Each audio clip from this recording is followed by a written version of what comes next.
Well, here we are at the beginning of the presentation. It's kind of like opening a book, isn't it? You never know how it's going to start, where it's going to go in the middle, where it's going to end. Kind of a lot of mystery right now, isn't there? A lot of magic here at the beginning. But you know, today we have to know so much about a book just to read it, don't we?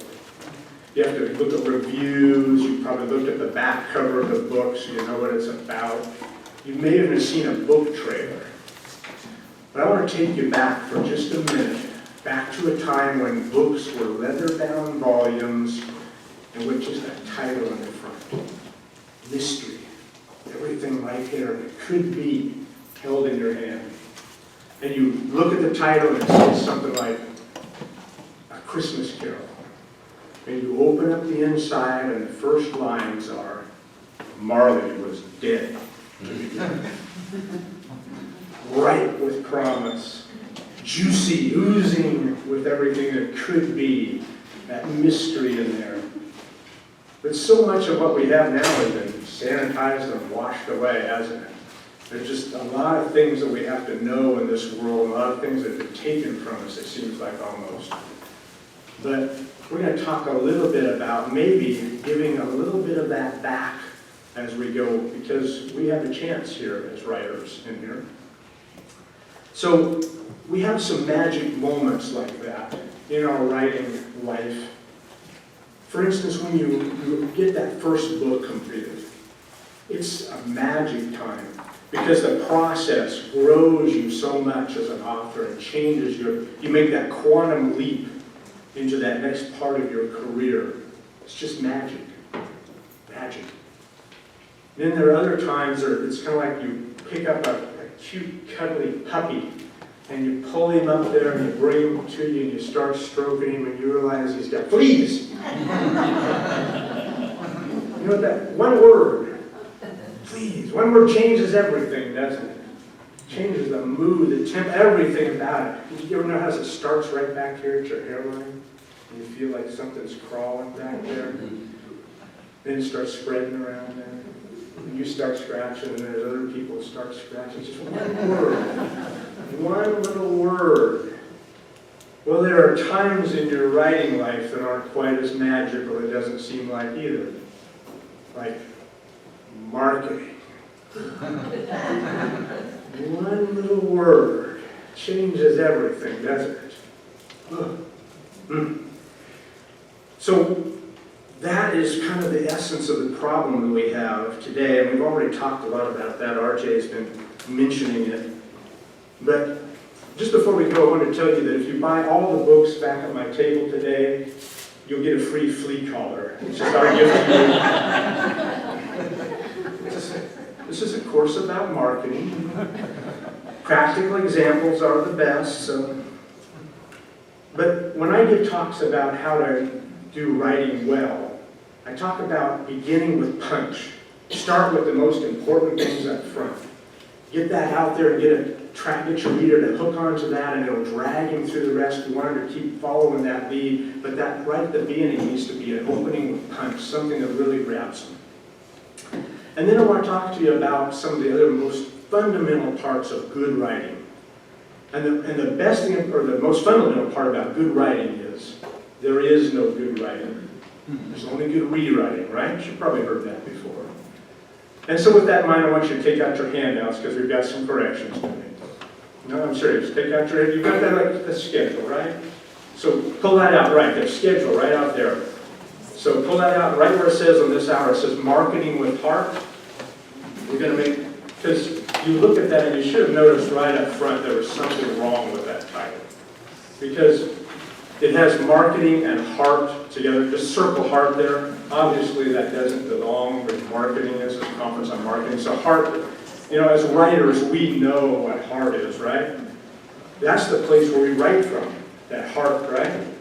And so unless you're writing like a textbook or something like that, and even then, the best textbooks are the ones that bring in emotion with that head knowledge and combine them.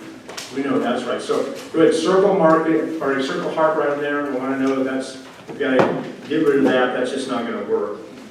So the writer's heart is kind of what this is about, and we're going to talk about. Because marketing is that heartless part, isn't it? Just that's the part that it's not normal to us writers. It's not something that we normally deal with. It's that evil that we have to get past, that necessary evil that we have to get past to get to the thing that we really want to do. And that's hang out with our imaginary friends, right? Have conversations, have those great adventures without ever leaving our home. We're writers, remember? Kind of a strange thing we got going on. You know, except the only time we don't leave our home, or we want to leave our homes, are those research vacations, right? Because we can take those off at our taxes. And this is all about getting rich, right? Yeah. I mean, that's because, you might as well fess up, right? Now, you came to a conference about marketing. So, I'm just telling you, you kind of showed your hand. Even if you just came to sell books over the table, I understand that I'm not judging, but, the secret's out. I just let you know, okay? So, with that in mind, how do we become rich in this? Is there a possibility? What is the possibility of us being able to do that? They say that there is approximately now 1 million books a year published on Amazon. Like 48 million books they've got for sale there. And that's just an estimate. They can't even count them anymore. So now you think about that, and that is some pretty stiff competition for the few readers that are left since the invention of the smartphone. So, smartphones. Insidious things. Let me check my messages here. But what do you do with competition like that? Addictive competition. About the only thing you can probably do is what Walt Disney said, right? Walt Disney said this. He said, "I have been up against tough competition all my life. I wouldn't know how to get along without it." Mm-hmm. So we use competition to make ourselves better writers. You think about it. When are we doing our best? When are we learning our best? When are we at our best people? Is it when we're sitting on the couch eating bonbons and watching Netflix marathons? It's when things get tough, right? That's when the metal starts coming out and we begin to grow and become the people that God really wants us probably to be. So it's hard times. So competition is not a bad thing. Competition is that thing that's going to drive us to be better. So where do you begin? You've heard the saying, write what you know.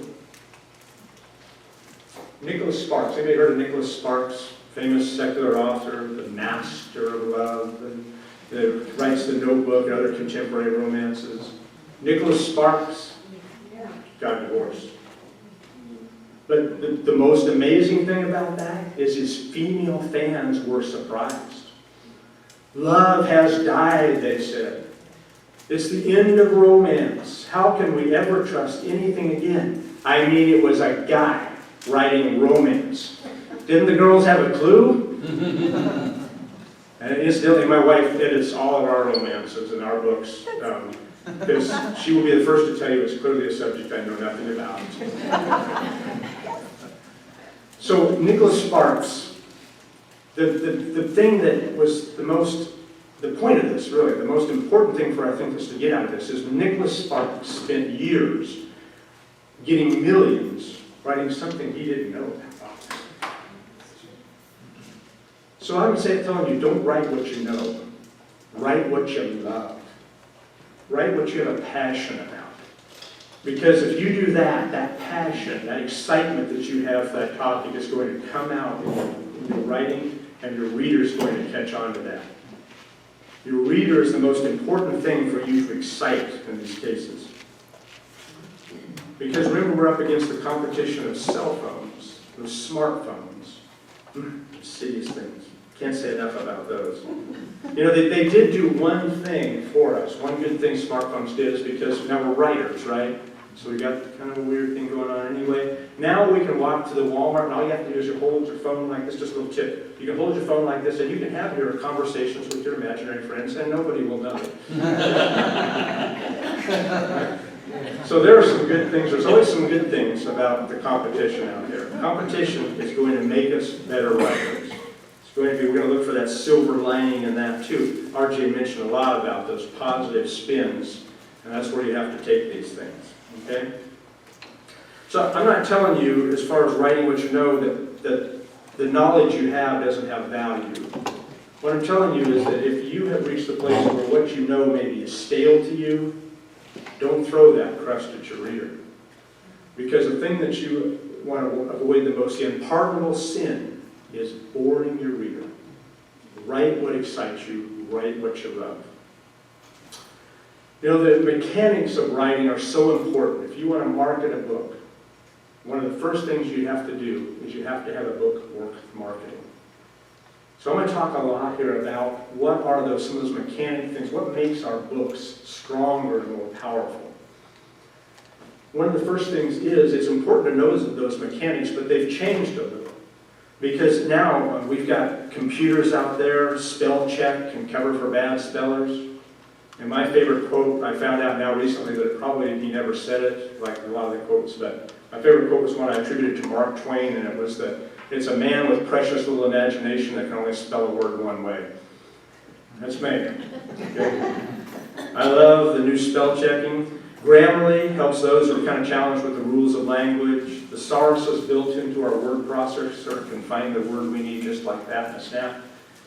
So these are all great tools. And what they have done for us is more than ever now today, we are free to concentrate on the greatness of writing, the craft of it, the stuff that really makes it powerful. You want to learn how to write well. You want to know why that you want to replace adverbs with stronger verbs. We don't want to say Sally ran really fast. We want to say Sally sprinted. Powerful, strong action verb replacing a weak adverb. We don't want to say the man was very tall. Very bad word, very. Very is a very bad word. The man was very tall. Now we want to say the man towered over Sally. Action, something he's doing. Here's a little tip for you. This is something that you do at kind of the end of your writing. Go and do a global search. If you know how to do a global search, you get your manuscript and you search for that one item, one word maybe through the whole manuscript. Well, I'm going to narrow it down. I want you to search for one letter, the letter Y. When you do everything else in your manuscript and you think it sounds pretty good, do a global search for Y's, because that's going to find all of your weak ly adverbs. It's going to find the berries that you missed in there. And there's a lot of little Y words that you want to look at, and maybe look at taking those out for revision. So that's just a little something that you can do to kind of end up making your prose stronger at the end. Know why it is important to show, not to tell. We've heard that before, show, don't tell. But basically what we're doing is we're bringing out action and character thought to replace the narrator. And I want to go even further than that. Before you ever start, just chill your narrator right up front. Somebody asked me if there was violence in my books. Yeah, we're going to kill somebody right now. We're going to kill that narrator. And so the narrator there, the reason why we're going to do that is because he is a barrier between us and our reader. So if we were going to do something like that, the thing that we want to search for there, doing our global search, there's a little secret word that the narrator likes to use all the time. And we're on a seek and destroy mission for him. So we're going to look for the word was. Was. We're going to do a global search for that word. And the reason being is because the narrator loves to say was to keep us away from the character. Keep your reader separated from the character. Let me just give you some examples here. Cecil was watching the dark house from the trees across the road. He was thinking about the family sleeping inside. Now that sounds fairly exciting. But when you look at that and kind of dissect it, that is a narrator telling us what Cecil is doing. Now let's change that up a little bit and try something different. Instead of saying Cecil was watching, let's say Cecil stood in the trees across the road watching the dark house. The family must be asleep. Now we're inside of Cecil, looking through the trees at the house. We've taken that narrator and taken him completely out because he was keeping us out of the story. Now we're in there in Cecil's point of view, seeing things. much more powerful. And this works even if you're not writing fiction, because if you're going to make a strong nonfiction, you're going to tell stories. How did RJ begin this whole classroom today on marketing? She told a story. So stories are important in nonfiction just as they are in fiction. And all these things can apply just as well. Strong stories, get rid of that narrator. Don't say John was watching the door, gun in hand. Instead, John watched the door, gun in hand. But now there's even a little closer that we can get to John. Because John has feelings about what's going on. He's not just watching that door. Something's going on inside of him. And we want to tap into that because those emotions are what our reader is going to latch onto in our books. That's going to be so powerful for them. So instead of that, let's just jump it down a little further. And let's say, instead of John, even instead of John watched at the door, let's go a little farther and say, John raised his gun. Fixing his front sight on the door, he tried to stop his hands from shaking. Few more words, it might not even been as quite concise. And we know we want concise, but words do matter, and we want to use them to our best advantage. What we want to avoid, though, is words that don't matter. Words that don't have any place in our senses and really aren't adding anything. This adds something. This now brings in John's feelings, because those emotions are going to let us experience that scene anymore. Make every word you write count. And that is one of the secrets more than anything else. What we're talking about writing is what has come to be known the deep point of view. Getting in deep with your characters, deep in your scenes, cutting out barriers that are separating your reader from what you're writing. The human brain works on connections. Everything that we do and we talk about, we were talking earlier here about remembering things. And I'm going to tell you a little tip here. This is just another little, on the internet they have life hacks. Have you ever seen that, heard about life hacks? That's a 20-year-old telling the rest of the world how to do something in their lives. But there are some, this is kind of a life hack here, I'm going to tell you what it is. And that is, sometimes you'll get up and you want to go do something. You'll go into the next room and then you find yourself standing there wondering why you're in that room. Am I the only one? Yeah, they say it's a sign of true genius. Happens to be a lie. So you don't waste your time standing inside of that room thinking about what it was you came in there for. Turn around and go back where you had the thought. And probably the moment you walk in the room, it might come. If not, then go back to the task you were doing when you had that thought. And chances are it was going to come. Why does that happen? This is why. It's because our brain associates everything we are doing with all of our senses that are happening around us when we file that thought away. That's why you can have a smell cause a wonderful fond feeling or a terrifying feeling. That's why a sound that you hear that's just innocent can make you uncomfortable. Our senses are powerful things that we experience the world. This is how we see. This is how every day we experience our world. Through the sight, through the sound, through the taste, the touch, the smell. Why would you rob your reader from those opportunities? Dig in deep and find those sensory things in your scene and add those into your character. Do it carefully so you're not adding narrator in there. You're using action. Your character is doing something, but adding just a little bit of what he is sensing while he's doing those things. The motivations he has through his senses that are causing him to do the things he's doing. That's something that will powerfully increase your books and make them more marketable. Okay.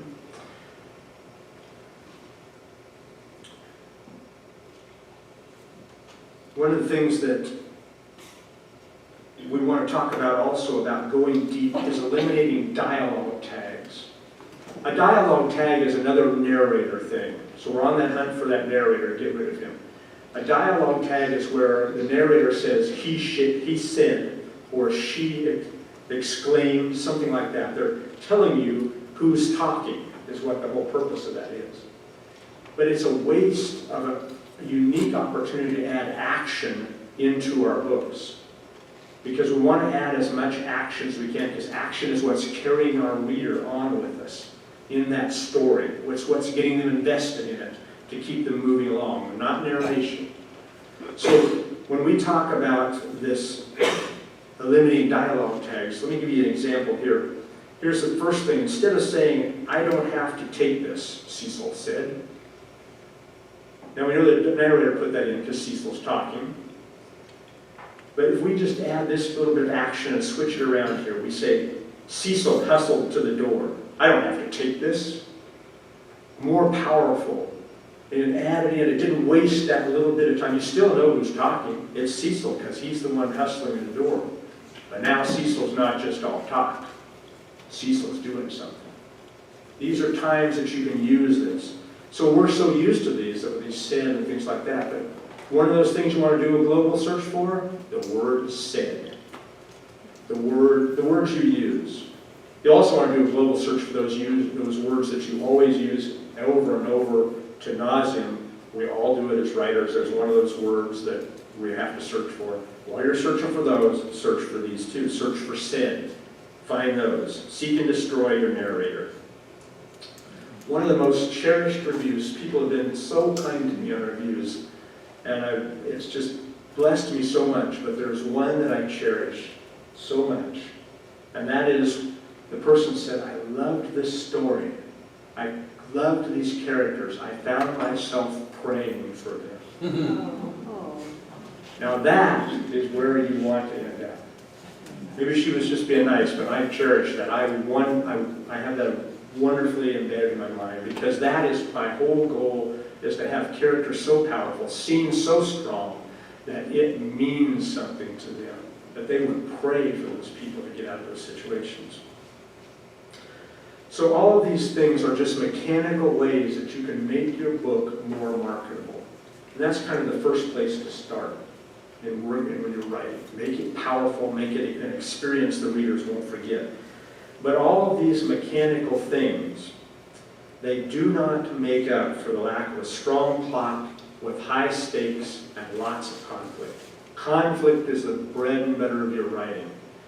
If you don't have something going on that's conflicting, even if it's just an emotional conflict inside, then you're not really writing something that's going to be relatable, and it's certainly not going to be powerful. You want to tap into whatever conflict there is in your story, increase it, make it even more. And when we're talking about the mechanics of writing, this is how powerful story is. The story that you are writing is going to be the thing that is going to trump even all these mechanics.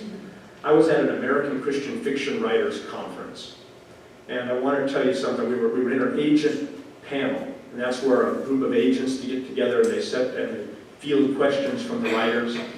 And one of the writers was asking about query letters, and they were explaining how important it is in your query letter. Anytime you send something to an agent or an editor or something like that, you want to make your writing really strong and flawless, because that may be the first and only thing they see from you.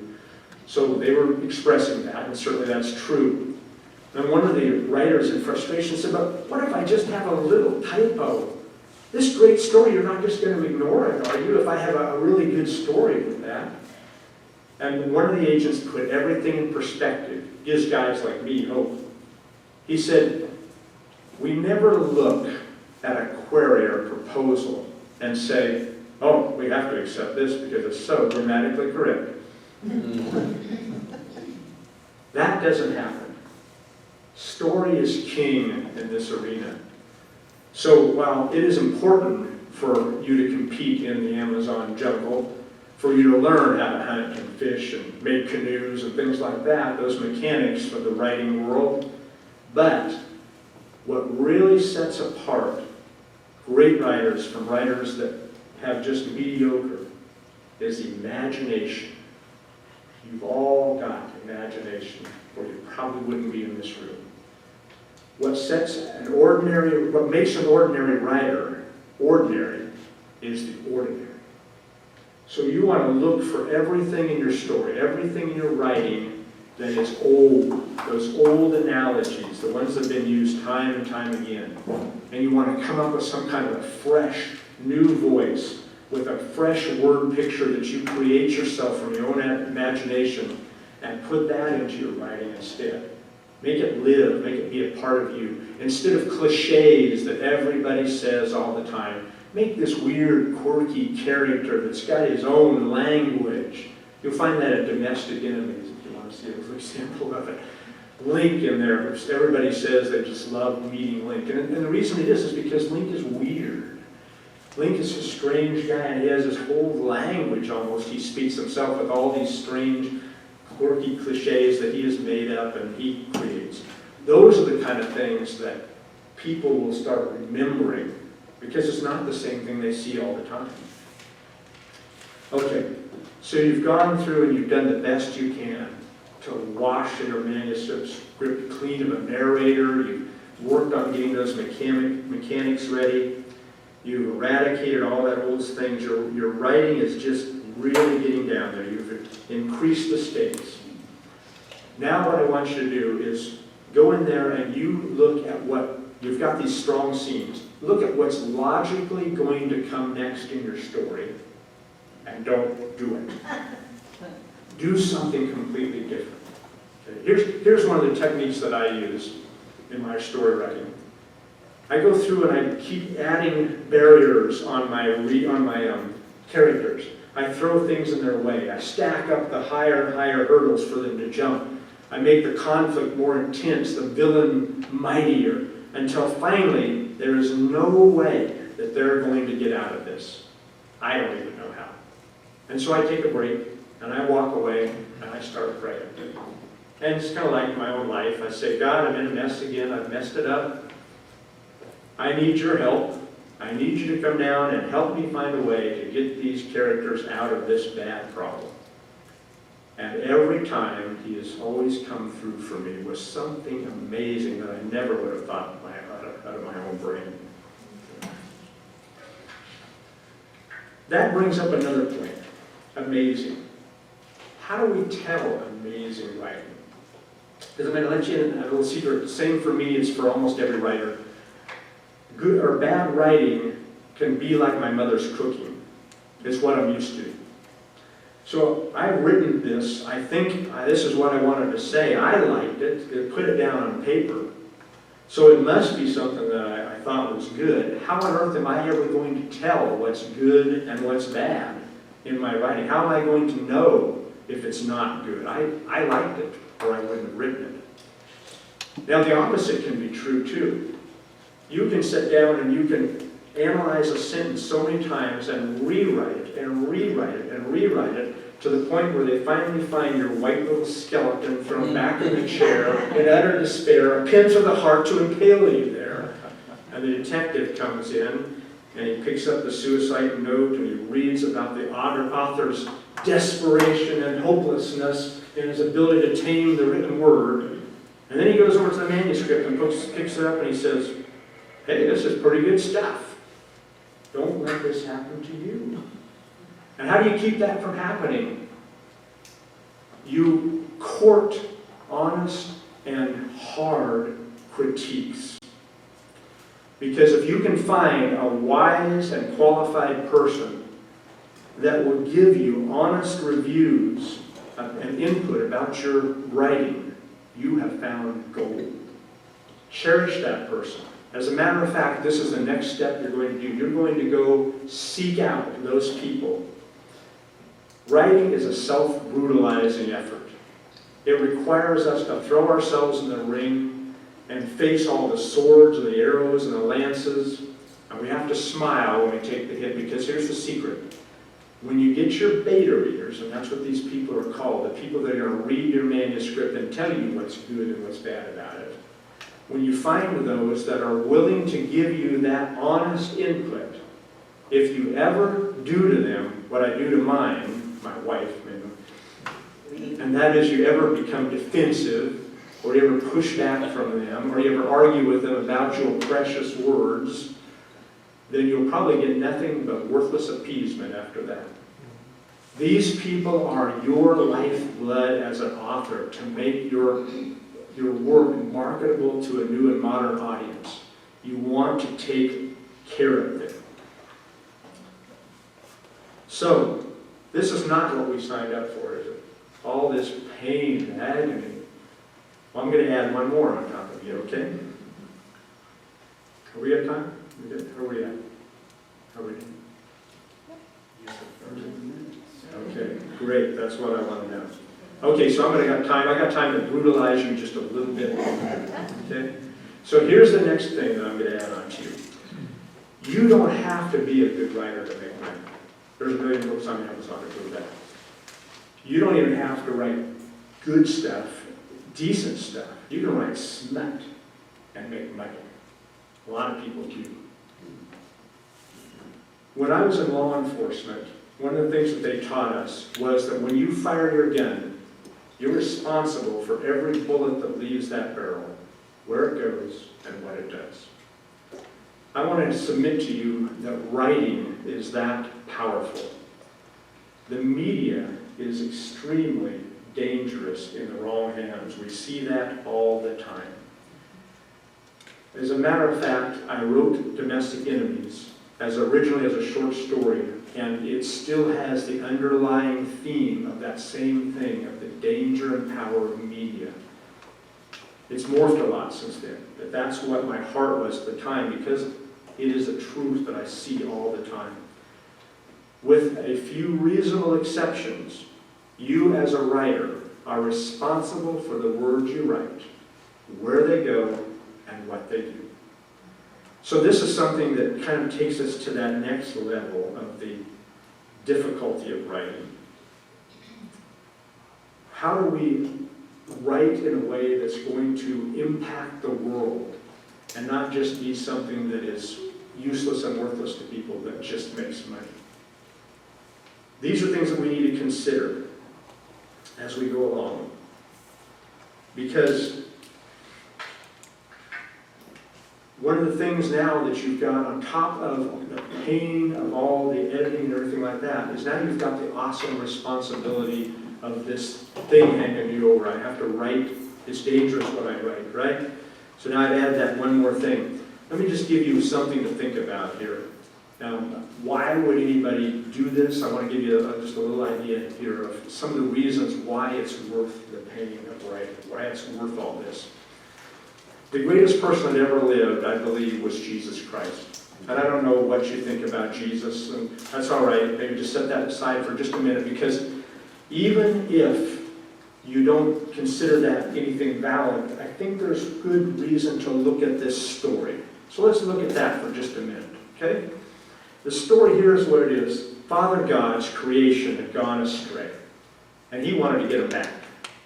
So he's got this nature about him where his holiness demands judgment, but he has this unbounding love for us at the same time, something we don't necessarily always understand, but what the important part is, what it resulted in was he had to come to earth as a human being and sacrifice himself for us. Now, the important part that I want to bring out is when Jesus came to earth, he wanted to interact with people around him in a way that he was able to convey the principles of a kingdom that had become completely upside down in the thinking of mankind. Humans didn't even understand so many of the things that he was going to come down and being giving to us. Some of the things that he had to wrestle with, presenting to others, is loving others more than yourself. Investing time on things that have eternal significance rather than chasing after wealth and status. Forgiving the unforgivable. Not wasting your talents. Serving God in deed, not just in word. And the dangers of pride. So how did he do that? Jesus told parables. In other words, he told stories. Now here's the part that I want you to get here. If Jesus was God, as he claimed to be, here's the writer's thing to latch onto. This is the way God does it. So you are storytellers so close to the heart of God when you're doing those writing. I don't think you even realize it, the power that you have. So why would we do this thing with all this responsibility? I think that's the key right there, is that we have the power to change the human heart to the words that we express. Along with a good story, a good writer, needs to be a peddler of the truth. Truth that impacts and influences this world and the people in it. Okay, so we've got one more correction to make. Pull out your schedule one more time. We're going to get this right yet. Okay? So where you circled the word heart, I want you now to go and you see the word with, marketing with heart. I want you to put a line through with there. Just mark right. You didn't really do that, did you? I mean, I worked hard. No, that's what my wife has to put up. Go ahead. We're ruthless editors. We're brutal. We're going to take out the marketing with heart. We're going to put a line right through with there. Just mark it out, okay? Now, underneath that, now listen carefully now, underneath it, I want you to put the word the, T-H-E. Now it should read marketing the heart. Because that is the power and the strength that I'm talking about. When you're writing, you are marketing heart. You are marketing the heart to this world. And that's what makes this worthwhile. In order to be a marketer of the heart, you have to be an observer. If we're going to talk about heart in marketing, the person I think probably we ought to talk about most is Mother Teresa. Everybody knows Mother Teresa. You know about her. You know what she did in the streets of Calcutta, ministering and helping out the abandoned and the orphans and the outcasts in that caste society. So we know what kind of an individual she was. Here was what she said that I think is important here. There is always the danger that we may just do the work for the sake of the work. This is where the respect and the love and devotion come in.